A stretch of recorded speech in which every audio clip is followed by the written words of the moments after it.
Ito yung mga materialis na gagamitin natin mga kapiter. M8 para sa discharge, M10 para sa suction. Itong mga insulation foam, ito ipapasok natin dito yung mga copper tube para doon sa indoor at saka outdoor. I-full weld muna natin ngayon mga kapiter yung base ng ano natin, condenser dito sa outdoor side. Nang sa ganun na sigurado tayo na nakasecure. At ito gagamitin natin mga kapiter yung marina. Mayroon tayong circular so na pang 18mm yung kapal nito. Dito yung marka natin. Bubutasan natin to mga kapiter. Maya maya makabit natin to. Ito, nakabit ko na yung aircon. Install ko na lang yung ano dito. Ito. Binutasan ko na to. So, kaunti na to. Nagana na to para to sa computer room ng bridge. Install natin ngayon ang bracket para sa evaporator indoor side. Tsaka maya maya ikakabit natin tong ano natin, indoor unit, evaporator. Tsaka nakasama na rin yung ano doon na copper tube nakalabas. Kukunin ko na to ngayon. Doon sa loob na kunin ko na. Ito. Install ko dito.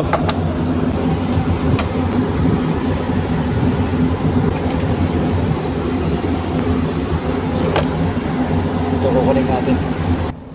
Ito insulation foam mga kapiter, kakatingin natin to, tapos bubuksan natin itong pinaka-cover ng discharge at saka yung suction. Yung maliit pala mga kapiter, yun yung tinatawag na discharge. Tapos itong malaking copper tube, suction. Itong kinating natin yung una, ito yung pinaka-suction na copper tube. At saka itong maliit, yung discharge.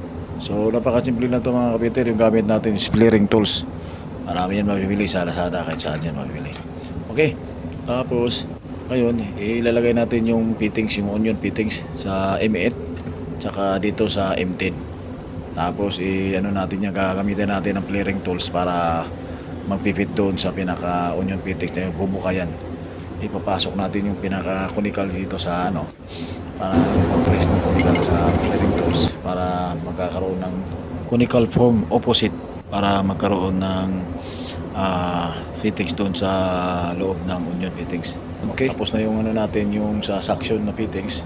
Itong sa discharge tapos na rin, nakalagay na yung fittings dyan, yung onion fittings. Ito unang ikabit natin.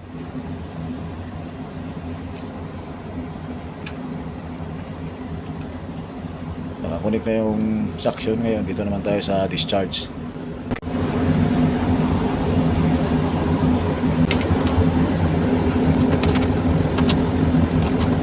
Basta higpitan nyo lang ng maigi, siguraduhin na walang leak.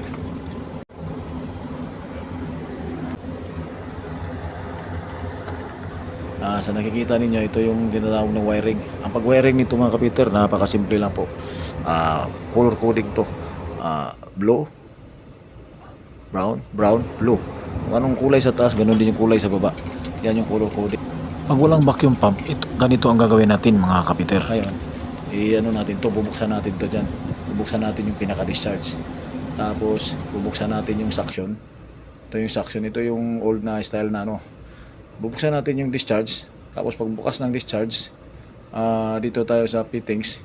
Ano natin yung fittings, bubuksan natin ng kaunti. Pagbukas ng kaunti, lalabas yung preyon. Dito, isirado natin balik yung fittings. Pag sirado ng fittings niyan, ipupulo-upin natin yung allen key dito sa may suction. At saka dito sa baba rin sa discharge, ipupulo-upin natin lahat. Okay? Ganun lang kasimple. Sarado natin ulit. Ayun mga kapiter, dito sa kabilang side pala, dito, pwede rin kayo dito mag-discharge ng pag ipalabas natin yung hangin. Okay? Thank you for watching mga kapiter. Mana yung pwede.